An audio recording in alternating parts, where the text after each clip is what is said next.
क्या आपने कभी ऐसी जगह देखी है जहां इतिहास किताबों में नहीं पत्थरों में लिखा हो? मैं आज खड़ा हूं उसी धरती पर जहां सन्नाटा भी बोलता है। यह है जूना पतरासर। 1100 ईस्वी से पहले यहां नागवंशी शासकों का शासन रहा था। जहां आज ये पहाड़ियां और खामोशी दिखाई देती है, वहीं कभी समाज, संस्कृति और सत्ता की गतिविधियां थी। रेत और पहाड़ियों में छिपा है इतिहास, पत्थर बोले मौन। नागवंशी साया चले, जागा आंचल कौन। इसके बाद 1100 से 1400 ईस्वी तक इस क्षेत्र पर परमार वंश का शासन रहा। शुरू के 100 वर्षों में यहाँ के परमार गुजरात के सोलंकी राजवंश के सामंत रहे थे। यह वह दौर था जब सत्ता स्वतंत्र नहीं थी, पर जड़ें गहरी हो रही थी।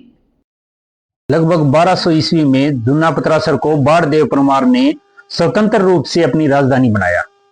यहीं से थार की धरती में एक नई पहचान जन्म लेती है।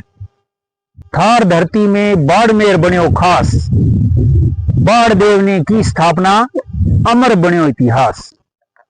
इसी कारण बाणदेव के नाम पर इस संपूर्ण क्षेत्र को बाड़मेर कहा जाने लगा।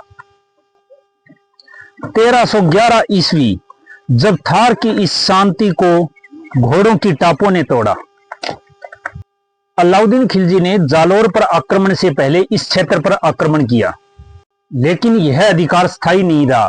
कुछ समय बाद परमारों का यहां फिर से कब्जा हो गया। 1400 ईस्वी में राव लुणका मेहचा ने परमारों पर विजय प्राप्त की और जूना पतरासर को अपनी राजधानी बनाया।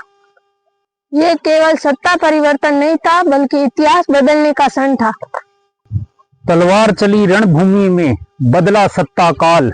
मेहचा वंश उदित हुआ, किया नव बाड़मेर निर्माण। इन्हीं के वंश राव भीमा मेहचा ने लगभग 1552 ईस्वी में दूर वर्तमान बाड़मेर की स्थापना की। आज हम बाड़मेर को देखते हैं, लेकिन उसकी जड़ें यही जूना पतरासर में है। यह स्थान खंडर नहीं है, यह बाड़मेर की यादें हैं, बाड़मेर का आत्म इतिहास है। जो मिट्टी इतिहास सजोई वही धरा महान, बाड़मेर बोले जूना पतरासर मेरी पहचान। ये प्राचीन सूर्य मंदिर के खंडर हैं।